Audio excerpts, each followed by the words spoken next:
ẹ̀ sọ yìí ṣé kò táwa ṣe ní ìgbà yẹn nìyẹn a ní káwọn sọ̀rọ̀ nípa Mr. Paul Pastor Paul káwọn sọ̀rọ̀ nípa wọn nígbà tí káwọn bá wọn sọ̀rọ̀ nígbà bó ṣe ń ṣe kò já gbogbo ẹmẹ ẹgbẹ́ lọ́sì gbà tán ẹ wá sọ pé káwọn jomi torí ọ̀rọ̀ kí ni ìyẹn bẹ́ dà àpẹẹrẹ ó dùn mí fún ẹ wo gbogbo eléyìí ó ti sún èmi o sá nítorí pé wà ní ibi nítorí ẹ̀mọ́ ẹ̀dá kẹ́tì mi ṣe ń wò ó ẹ wo all in the name of wonders and signs ṣé mo yẹ members mi sí Pastor Paul gbà ni ṣé mo yẹ members mi tó ti gbà it was recorded in the last sermon and in the last Sunday service wípé 100 members in my church they converted to his church is that all in the name of signs and wonder ẹ wo inú bí mi lọ́wọ́ inú bí mi gidigidi so kẹ́wọ́n nǹkan tẹ́ máa ṣe sí o no wonder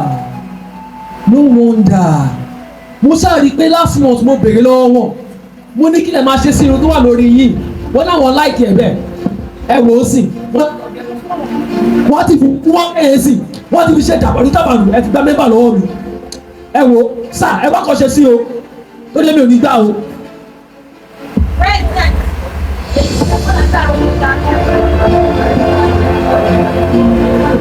gbogbo àwọn ọmọ ìjọ mi èmi Lady Evangelist Fọláṣadé gbogbo ọmọ ìjọ mi pátápátá ni wọ́n ti ní pé ní Pastor Paul ti gbà tán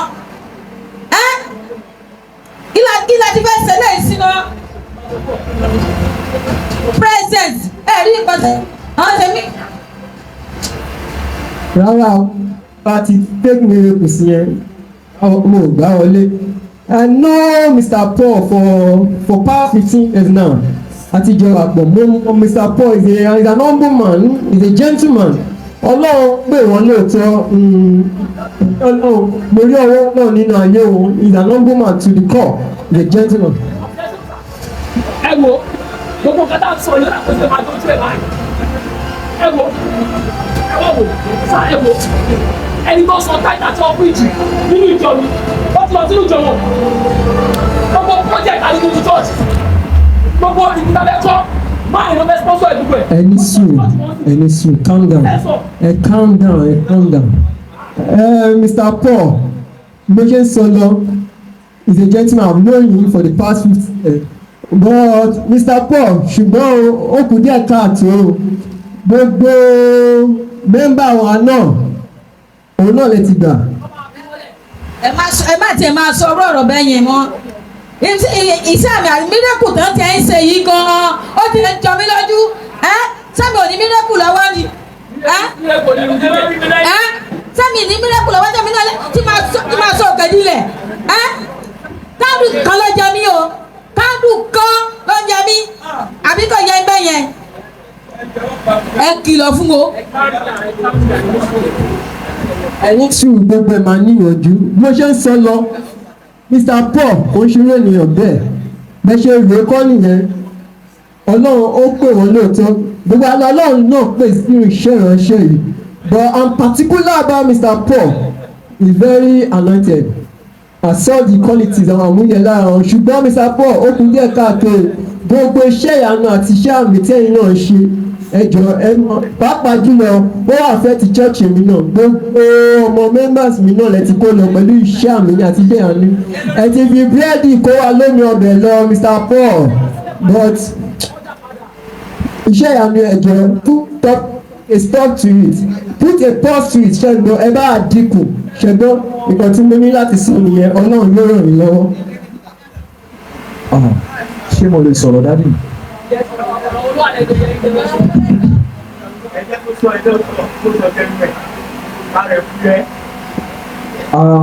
First of all mo kí àwa ẹgbẹ́ CAN my president mo kí yín sà ẹ ṣé mi ò lọ́rọ̀ púpọ̀ láti sọ èmi bìí pé ìránṣẹ́ Ọlọ́run gbogbo wa tí Ọlọ́run sì pè wá tó sì rán wa níṣẹ́ gẹ́gẹ́ bí nínú ìjọ wa èyí tí ń ṣe Christ Apostolic Church a máa ń ní olùṣọ́ àgùntàn kan àti agbo kan tó kó gbogbo wa papọ̀ èmi èmi believe pé ká máa support àwọn nínú gbogbo iṣẹ́ ìránṣẹ́ yìí ni. And as for the miracle, Bíbélì gan fìdí ẹ̀ múlẹ̀. Ó ní bí àwọn ènìyàn kò bá rí iṣẹ́ àmì àti iṣẹ́ ìyanu, wọn ò lè gbàgbọ́. Bíbélì ló sọ bẹ́ẹ̀, mi kọ́ ni mo sọ bẹ́ẹ̀. And as for the ọmọ ọjọ́, mi ò fi tipátipá mú ọmọ ọjọ́ kankan o. Mi ò dẹ̀ kọ̀wé sí ọmọ ọjọ́ kankan láti wá sí ìjọ mi. Iṣẹ́ àmì àti iṣẹ́ ìyanu tí Ọlọ́run ṣe, òun ni wọ́n rí, tí wọ́n sì ti ara rẹ̀ gba Jésù Kristi gbọ́ gẹ́gẹ́ bí Olúwa àti olùgbàlà wọn. My president àti gbogbo ẹgbẹ́ kan, iṣẹ́ àmì àti iṣẹ́ ìyanu kò ṣe é dá dúró nítọ̀dọ̀ tèmi o, torí iṣẹ́ tí Ọlọ́run gbé rán mi láti máa ṣe ni màá dẹ̀ ṣe lórúkọ Jésù. Á dára fún wa o. Thank you very much.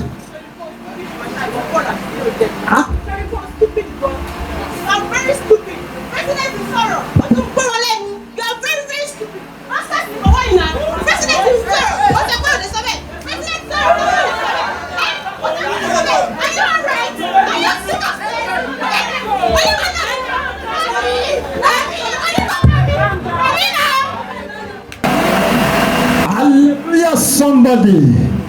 Ọmọ ìgbàlàkẹ́ hallelujah. Àwa tí a ti ránú gbà ẹ ṣe Hosanna sọlọ́run. The Lord is good and all the time. Mo fẹ́ kí wa káàbọ̀ sínú program ẹ̀kan lóṣù tí a máa ń ṣe lórí òkè ìgbàgbọ́ mi. Ó gbére wá fún mi lórúkọ Jésù. Á dára fún wa.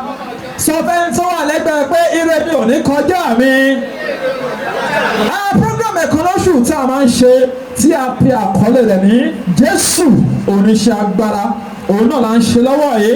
Ẹ kò sí àkókò pápápá a fẹ́ fi àyè gba ẹ̀rí, ṣùgbọ́n ká tó máa fi àwọn ẹlẹ́rìí mo fẹ́ fi tọ̀wọ̀tọ̀wọ̀ dúpẹ́ lọ́wọ́ àwọn ẹgbẹ́ kan pátápátá bó ti wulẹ̀ jẹ́ pé èṣù fẹ́ gbógun ní last meeting kí a ṣe, ṣùgbọ́n Ọlọ́run ni ò gbà. Mo dẹ̀ fi tọ̀wọ̀tọ̀wọ̀ bàbá mi nínú Olúwa, God bless you sir. Òróró yìí ò ní gbẹ. My president mo kí yín sir, God bless you. Àti gbogbo ẹgbẹ́ kan ẹ ṣé gan tí ẹ wá, àti gbogbo ènìyàn pátápátá ẹ ṣé tí ẹ wá lórúkọ Jésù. A máa délé ní báyìí. A fẹ́ fi àyè gba ẹ̀rí àwọn tá a lẹ́rìí pápápá ẹja náà sókè. Yes, number 1, number 2, number 3, number 4. Lẹ́yìn eléyìí ní fi ẹlẹ́rìí mọ́ o, kẹ̀dẹ̀ máa mú ọ̀rọ̀ yín bọ̀. Ẹlẹ́rìí kìíní number 1 pápápá kò sí àkókò. Àwọn bàbá wa wà lórí ìjókòó. Ìyá aṣògo. Praise the Lord. Praise the living Jesus. Mo fẹ́ dúpẹ́ lọ́wọ́ Ọlọ́run orí òkè Pastor Paul. Kó tó di pé mo dé church yìí, ojú kan ń dùn mí. Ṣùgbọ́n gbà tí mo dénú jọ wọn, wọ́n gbàdúrà fún mi wọ́n gbàdúrà sínú omi fún mi. Wọ́n ṣàlàyé bí mo ṣe máa lò ó. Ṣùgbọ́n mo dúpẹ́ lọ́wọ́ Ọlọ́run lẹ́ni pé mo ti ń rìnà dáadáa. Ojú mi ti là, ẹ bá mi yìn Olúwa lógo. Testimony is permanent. Lórúkọ Jésù òṣèlú gbogbo. Testifier number 2. Ẹ̀yin dà. Thank you brother. Praise the Lord. Praise the living Jesus. Mo fẹ́ dúpẹ́ lọ́wọ́ Ọlọ́run orí òkè Pastor Paul. Mo fẹ́ kọ senior WAEC mi. So mo lè wá sí church, mo lè gbá bá Pastor Paul. Ọ̀dà gbàdúrà fún mi. Ṣé lè bìlí wípé gbogbo ẹ̀ tí mo kọ mo gbà ní gbogbo ẹ̀. Ẹ bá ń yọ Ọlọ́run lógo lẹ́ẹ̀kan sí. The Lord is good. Ọlọ́run ṣe bẹ́bẹ́. Ó ṣe bẹ́bẹ́. Testifier number 3. Ẹ máa bọ̀ pápápá. Mama, God bless you ma. Praise the Lord. Praise the living Jesus. Mo dúpẹ́ lọ́wọ́ Ọlọ́run orí òkè yìí, Ọlọ́run Pastor Paul. Mo ti ń wá ọmọ ní ọjọ́ tó ti pẹ́, ṣùgbọ́n nígbà tí mo dé orí òkè yìí, Ọlọ́run fún mi ní ọmọ ọkùnrin kan àti obìnrin kan, ìbejì lọ́lọ́run yọ̀ǹda fún mi. Ìdí eléyìí ni mo ṣe wá dúpẹ́ lọ́wọ́ Ọlọ́run. Ọlọ́run fún wọn ní ìbejì làǹtìlanti. Ẹ bá ní kí Olúwa lógo. Ọlọ́run ṣe bẹ́ẹ̀. Ẹlẹ́rìí kẹrin ẹ̀yin dá. á dára fún yín. Praise the Lord. Praise the Lord. Mo dúpẹ́ lọ́wọ́ Ọlọ́run. Ọlọ́run orí òkè yìí. Ọlọ́run ìjọ Pastor Paul. Ọlọ́run Pastor Paul. Mo dúpẹ́ lọ́pọ̀lọpọ̀ lọ́wọ́ iṣẹ́ ìránṣẹ́ wọn. Nítorí pé nígbà tí mo gbé ọmọ débí, ẹsẹ̀ ń dun ọmọ yẹn ò pé. Ṣùgbọ́n nígbà tí mo wọ inú ìjọ yìí, Ọlọ́run ṣe bẹ́ẹ̀ o. Ọmọ náà dìde, ó fi ẹsẹ̀ rẹ̀ rìn pẹ̀lú ayọ̀ àti àlàáfíà. Ọmọ náà tún wà láyé láàyè ní ọjọ́ òní.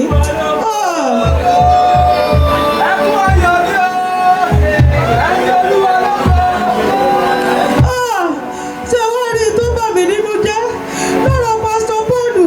Ó ní pé ṣe nígbà tí mo padà wá, mo wá sọ fún wọn pé ó jẹ́ olódédé Pastor Paul, kí la fẹ́ ṣe? Ṣùgbọ́n sẹ́rí tó yà mí lẹ́nu ni pé gbà tí mo dé, mo wá rí pé Pastor Paul wọ́n bá ọmọ mi lò pọ̀. Ṣé wọ́n rí kàyéfì bẹ̀rẹ̀ o? Pastor Paul ó ṣe ọdún méjì fún ọmọ tí mi ò mọ̀ sí. Ṣé rí pé iṣẹ́ ìránṣẹ́ Pastor Paul ó tún gba omi jẹ́ lójú mi. Pastor Paul. Pastor Paul nínú ìjọ tí mo jẹ́ olùdásílẹ̀, mo sáńbù ọ wípé Ọlọ́run tó yẹ ká máa fi ògo fún, àwọn èèyàn ò fi ògo fún Ọlọ́run àbí Brother Paul, Mr. Paul. Ṣùgbọ́n olójú ò lè fi ojú ẹ̀ síbẹ̀ kí nǹkan rẹ̀ bàjẹ́. Pastor Paul láti èyí lọ kó o tó kú ìjọba mi lórí, mo dá a dúró àti ní ti ọmọ àti ní ti ẹ̀mí mọ́.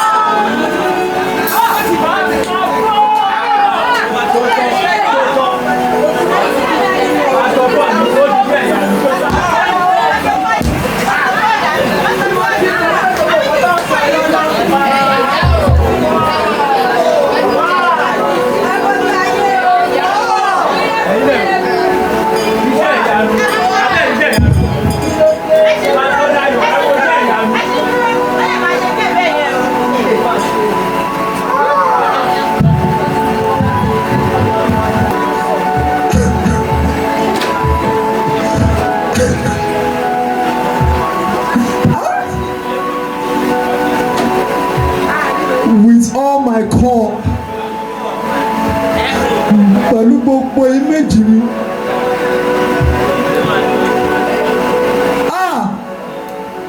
Ṣé o ti wá tán nìyẹn? Á dá mi dúró lórúkọ ti bàbá. Ọlọ́run o, má jẹ́ kéyìí dópin fún mi, Ọlọ́run o.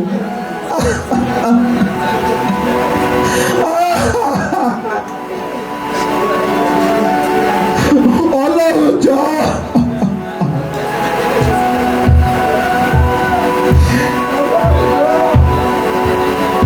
Ṣé o ti wá dópin ní báyìí? Ó ti dópin, ó sì ti tán pátápátá.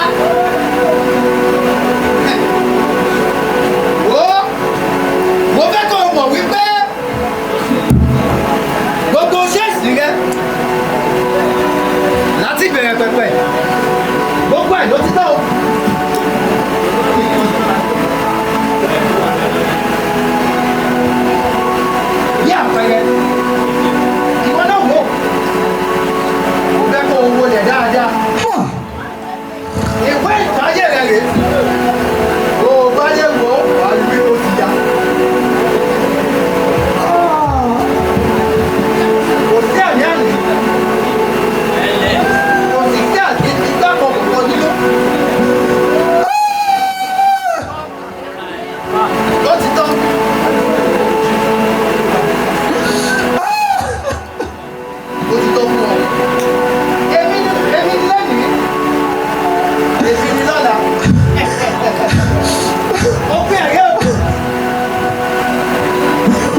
kò ní dùn.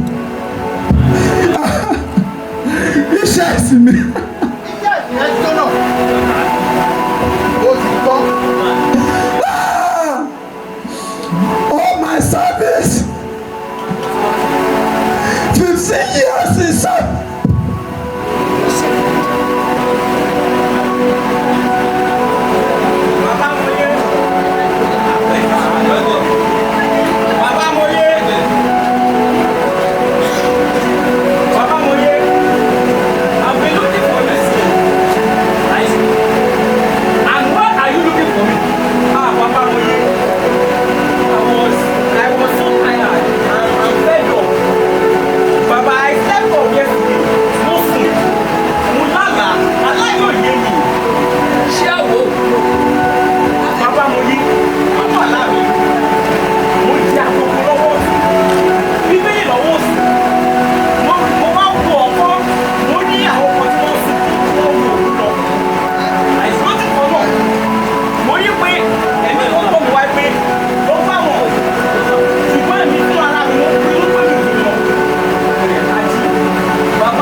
lo bí ẹ lo sẹ́ńtà ẹ.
ìṣúnú rẹ ni ó fẹ́ dàbí gbogbo ò lọ déédéé mọ́ Ọlọ́run sọ fún ọ pé a ó ra ìgbà rẹ padà má sọ̀rọ̀ tí